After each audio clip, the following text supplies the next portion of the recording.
کیا آپ نے ابدی زندگی حاصل کی ہے یہ کہ ہم نے خدا کے خلاف گناہ کیا ہے؟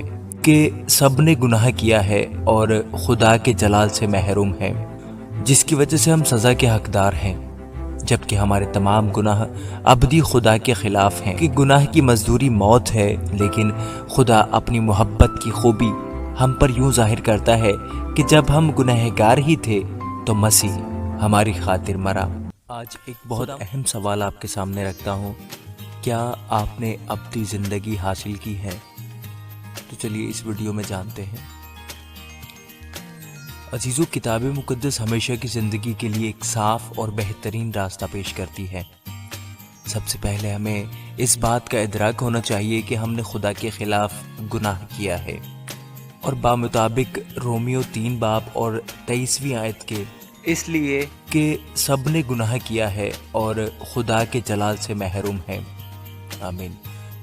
عزیزو، ہمارے اعمال جتنے بھی اچھے کیوں نہ ہوں، وہ ہماری گناہ آلود زندگی کو ہم سے دور نہیں کر سکتے، جس کی وجہ سے ہم سزا کے حقدار ہیں، جبکہ ہمارے تمام گناہ ابدی خدا کے خلاف ہیں۔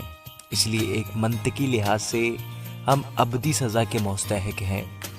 رومیو 6 باب اور اس کی 23ویں آیت میں لکھا ہے، کیونکہ گناہ کی مزدوری موت ہے، مگر خدا کی بخشش ہمارے خداوند یسوع مسیح میں ہمیشہ کی زندگی ہے۔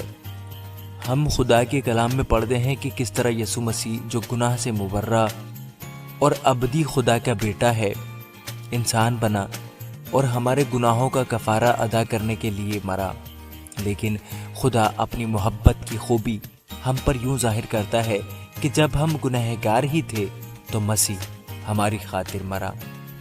خداوند یسوع المسیح نے صلیب پر جان دی، اور ایسا کر کے اس نے سزا کو اپنے اوپر لے لیا جس کے ہم حقدار تھے۔ 3 دن بعد مردوں میں سے جی اٹھ کر اس نے گناہ، موت اور قبر پر اپنی حتمی فتح کو ثابت کر دیا۔ ہمارے خداوند یسوع مسیح کے خدا اور باپ کی حمد ہو، جس نے یسوع مسیح کے مردوں میں سے جی اٹھنے کے باعث اپنی بڑی رحمت سے ہمیں زندہ امید کے لیے نئے سرے سے پیدا کیا۔ خداوند یسوع المسیح کی ذات کے بارے میں ہمیں اپنے ایمان کے مطابق نظریہ اپنانے کی ضرورت ہے۔ ہمیں خود ان سوالوں کے جوابات دینے کے قابل ہونا چاہیے کہ وہ کون ہے، نجات کے لیے اس نے کیا کیا تھا اور کس لیے کیا تھا۔ اگر ہم اس پر ایمان لاتے ہیں، اس کی صلیبی موت پر اس لحاظ سے بھروسہ کرتے ہوئے کہ اس نے ہمیں گناہوں سے بچانے کے لیے صلیب پر اپنی جان دی، تب ہم بخشے جائیں گے اور آسمان میں ہمیشہ کی زندگی کا وعدہ حاصل کریں گے، کیونکہ خدا نے دنیا سے ایسی محبت رکھی کہ اس نے اپنا اکلوتا بیٹا بخش دیا، تاکہ جو کوئی اس پر ایمان لائے ہلاک نہ ہو بلکہ ہمیشہ کی زندگی پائے۔ کہ اگر تو اپنی زبان سے یسوع کے خداوند ہونے کا اقرار کرے اور اپنے دل سے ایمان لائے کہ خداوند نے اسے مردوں میں سے جلایا تو نجات پائے گا۔ رومیو 10 باب اور اس کی 9ویں آیت۔ پیارے عزیزو، صلیب پر مسیح کے انجام دیے ہوئے کام پر ایمان لانا ہی ہمیشہ کی زندگی کا سچا راستہ ہے۔ کتاب مقدس فرماتی ہے، افسیوں 2 باب اس کی 8ویں اور 9ویں آیت، کیونکہ تم کو ایمان کے وسیلہ سے فضل ہی سے نجات ملی ہے، اور یہ تمہاری طرف سے نہیں، خدا کی بخشش ہے، اور نہ اعمال کے سبب سے، تاکہ کوئی فخر نہ کرے۔ عزیزو، اگر آپ خداوند یسوع المسیح کو اپنے شخصی نجات دہندہ کے طور پر قبول کرنا چاہتے ہیں تو یہاں پر دعا کا ایک نمونہ پیش کیا گیا ہے، لیکن سنیے، یاد رکھیں کہ یہ دعا اور کوئی بھی دوسری دعا آپ کو بچا نہیں سکتی۔ صرف مسیح خداوند پر اپنے شخصی نجات دہندہ کے طور پر ایمان لانے کے ذریعہ سے ہی آپ اپنے گناہوں کی سزا سے بچ سکتے ہیں۔ یہ دعا محض ایک ذریعہ ہے اور اس بات کا اقرار ہے کہ آپ خدا پر اپنے ایمان کا اقرار کرتے ہیں اور اس کا شکر ادا کرتے ہیں کہ اس نے آپ کے لیے سارا نجات کا انتظام کیا۔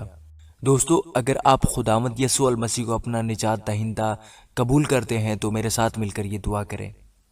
اے خدا باپ، میں جانتا ہوں کہ میں نے تیرے خلاف گناہ کیا ہے اور میں سزا کا مستحق ہوں۔ مجھے تیرے کلام کی روشنی میں یہ بھی معلوم ہے کہ خداوند یسوع مسیح نے میری سزا کو اپنے اوپر لے لیا تاکہ اس پر ایمان لا کر میں نجات پاؤں۔ میں نجات کے لیے اپنا بھروسہ تجھ پر رکھتا ہوں۔